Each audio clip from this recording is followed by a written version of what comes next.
The book, Birdy, takes place in the Second World War, and Alan Parker and the screenwriters brought it up to the Vietnam War. I was just a boy when the Vietnam War was going on, and it was always something that was abstract. It was something that was over there. My oldest brother, Mark, had a bad draft number and was going to be enlisted in the Army and chose to join the Navy, as did my brother Michael, my brother Russell, and my sister Elizabeth. They all enlisted in the Navy. And so, particularly with my brother Mark, suddenly that abstraction became something that was real. In trying to understand the war, I realized that it's something that we'll never understand. I had done Robert Altman's film Streamers, and that really launched my career. They were having these auditions in New York City for this movie Birdy, which every actor my age wanted to participate in. And when I read it, I really loved the role of Al Columbato, which Nicolas Cage would ultimately play. And I went to New York City and auditioned for Al, and met this peculiar British man with a heavy accent named Alan Parker. And he had a little video camera, which was new, because what we were familiar then with was a VHS digital, not digital, but VHS camera. I don't even know what that's called, just tape, I guess.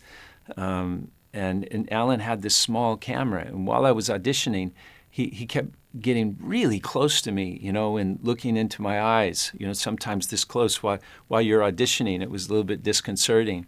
And but I kept at it, and then I went up to Toronto to do Mrs. Soulful, and I get this phone call from Alan Parker saying, "Congratulations, you're going to be in Birdy." And I say, "Wow, amazing." I said, "Are you going to change the character's name?" And he said, "What do you mean?" I said, "Are you going to change the character's name because he was an Italian-American, Al Columbato, or am I going to play an Italian-American?" And he said, "What are you talking about, man?" He goes, "You're going to play Birdy." And I thought, no, that's a mistake. I auditioned for Al Columbato. He goes, "Yeah, but you're going to play Birdy." And I had imagined in my mind when I read the script and read the book that Birdy was somebody who was completely different than who I was, physically, emotionally, spiritually. That this was an incredibly fragile, feather-light kind of character. I'm 6'3", and I just didn't imagine myself as this delicate, fragile soul. And but that was the case. He wanted me to play Birdy, and it was funny. While we were there, a big red robin. It was the springtime, and it crashed into the window. And I went outside and picked up this big fat red robin, and held him and like I do in the movie, breathed on the bird and because it was cold, and just kind of comforted the red robin. And then it hopped up onto my finger, and it sat there for about a minute, and then the robin flew away. As it got closer, and I was faced with the reality of having to play Birdy, I don't know why, but I got down on my hands and knees. I'm not a religious person. I'm spiritual, but I know that wound up inside of our DNA is just like I get this shape of my nose from my mother and father, and this texture of my skin from my parents, the color of my hair, my body comes from those people who came before me. So wound up inside of our DNA, there must be people that were like Birdy. That this is what the idea, the concept of reincarnation is, what's wound up in our DNA for millions of years. So there must be somebody in my past that was ridiculed for their passion, that was fragile and spoke truth to power, that encompassed all those things that Birdy is. And I asked for those souls to come and help me to play this role. And it wasn't just those that came running. It was thousands of souls that came that had suffered from post-traumatic stress and veterans from war. I feel they rushed inside of me and it carried me through the process of interpreting this role. It's the first time I ever felt that I played a role that I was being guided by some greater force. I know you can interpret that any way you want, but it was real. No, there wasn't anything in the book that talked about Birdy's physicality. When I was little, we had chickens, and I saw how chickens behaved and young chicks when they're born, how they moved. But that was the only way that I could find to sort of physicalize a bird. It was trying to find that. An interesting thing that happened in the film, in the poster, the European poster, I think encompasses the spirit of the film better. Looking up at that window. Michael Saracen, the DP on the film, had spent hours trying to get that light, to bring this shaft of light into the room. And the shot was just me looking up at the light. We spent hours, trying to get that light there, and then they put the camera, we shot it, and Alan said, "Good, let's move on." And I said, "Alan, could I ask a question?" He goes, "Yeah, what?" And I said, "Well, we spent so much time putting the light, and we just filmed me doing one pose. Could we try something else?" And he got so angry. He says, "Right, everybody shut up. Modine's directing the movie now." And I said, No, Alan, I'm not trying to direct the movie. I'm just suggesting that maybe, yeah, go on. What are you going to do then? And I said, "I don't know, Alan." I said, "What if I perched on the end of the bed?" He goes, "Right, how are you going to do that then?" And I'm standing there naked. I'm completely vulnerable and naked while having this argument with Alan Parker in front of everybody on the set. And I said, "I don't know, Alan." I said, "Let me try." So I climbed up on the end of the bed and found my balance and looked up at the light. And Michael Saracen saw that my shadow created this kind of, looked like an eagle on the wall, perched on a branch. And Alan was rather furious that it was such a beautiful image, and that became the poster for the film. It's a striking, stunning image, that character perched on the end of the bed, but it came out of anger and ridicule. I live in New York, and Nick lives in Los Angeles, and so I came out to spend time with him, to get to know him, and there was a place here. I ate meat at the time. I'm a vegetarian, called Fat Burger. So we went to Fat Burgers and we had burgers and stuff and hung out and had a great time. And then he wanted me to eat. His favorite place was Pink's hot dogs. So we went from Fat Burger to Pink's and had a couple of hot dogs and just made ourselves sick to our stomachs. And then we drove out to Santa Monica. We went to the Santa Monica Pier, which was kind of like Atlantic City, the amusement park that was in the film. And you go in the photo booth and it takes a strip of photographs. And we sent them to Alan to show him that we were hanging out and having a good time. Hey, you! Hey, bird boy! I love Nicolas. He's such an inventive artist and a beautiful, delicate person. He has a sensitivity that is different than, quite different than any actor that I've ever worked with.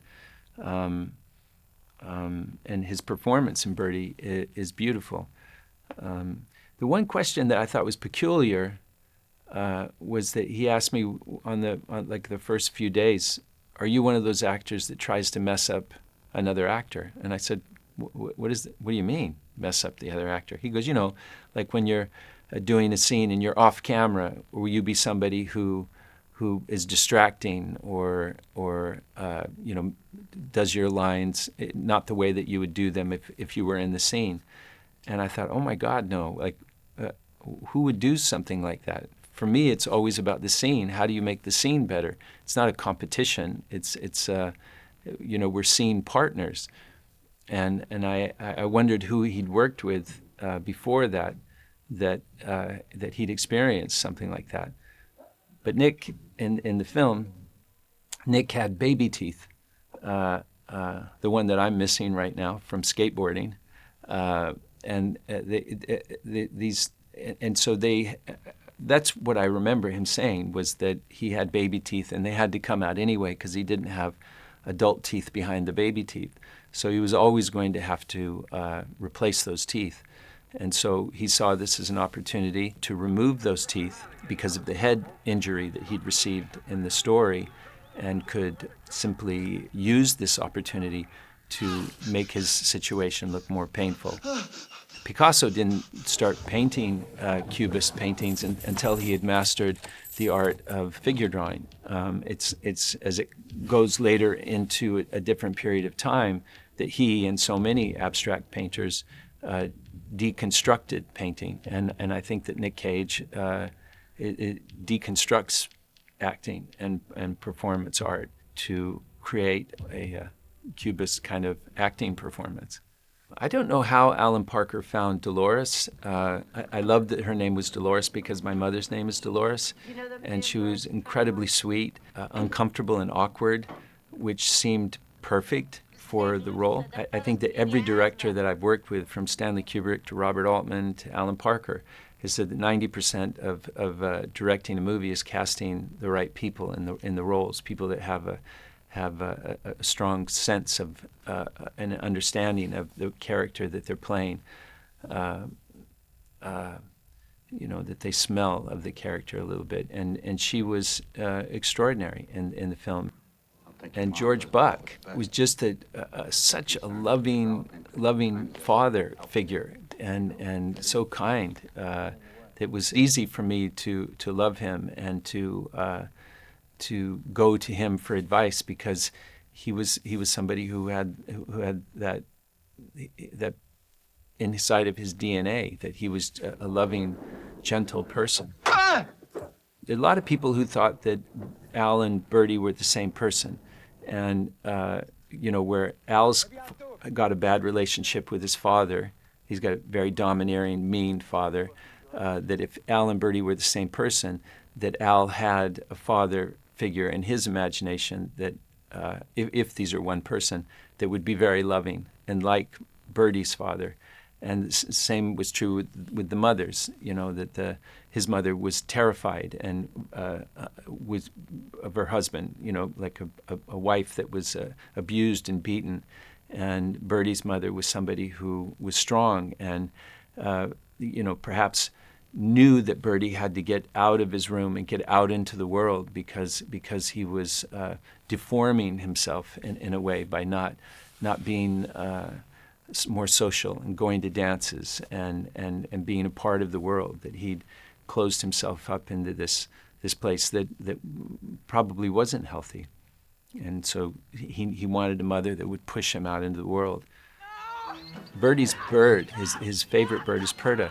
And she escapes from his bedroom and goes out into the world and comes back and crashes into the window.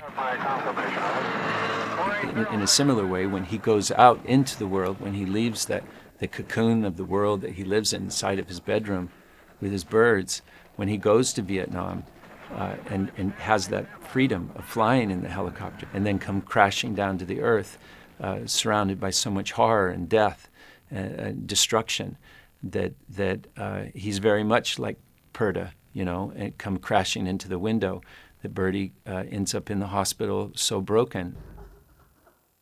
I think, why do you love birds? Is Nick Cage is one of his questions to me early on in the movie, and I say, because they can fly. I think it's as simple as that Birdy wanted to be free. He wanted to be able to rise up above the earth and look down at it and see all the foolishness that man is capable of. It's one of the powerful things of my childhood was I sat at my great-grandmother's knee and watched the moon landing in 1969. And my grandmother had traveled across the United States in a wagon, and she experienced the First War, the Second World War, commercial air flight, radio and television, the Korean War, the Vietnam War. And here I was sitting at her feet, listening to her talk about the things that she'd experienced and seen in her life, and now a man was walking on the moon. And the powerful thing that came back from that was, I think they call it Earthrise, was seeing our Earth from the perspective of the moon.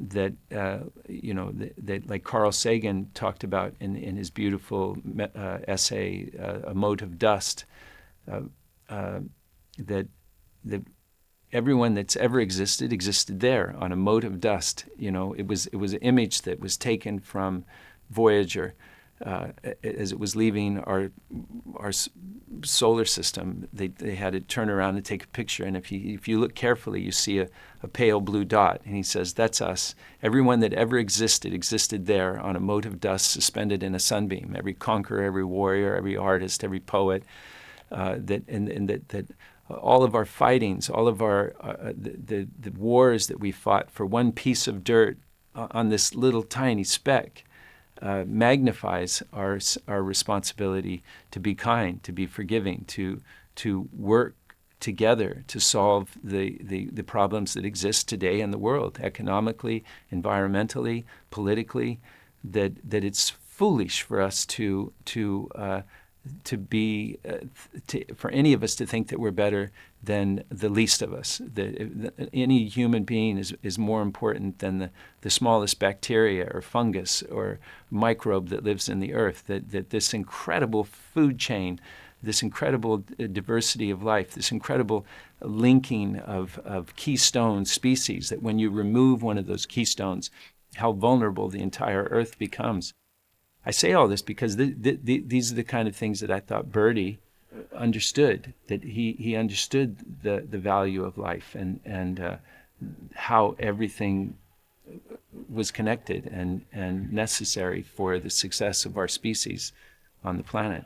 I think he was trying to understand it and tried that if you could get up like that from the moon, to see the Earth, to see it as Carl Sagan saw it from hundreds of thousands of millions of miles away, that there is nobody coming to save us. That we've searched for life throughout the universe, and so far we have not found any. We have not found any evidence of any God that's going to come and save us. So it's up to each of us. It's up to each of us to try to find a peaceful solution to the problems that exist in the world. And I think that a person like Birdy, it broke him to see that the reality of life on the planet is that we go to war and we kill people that we disagree with.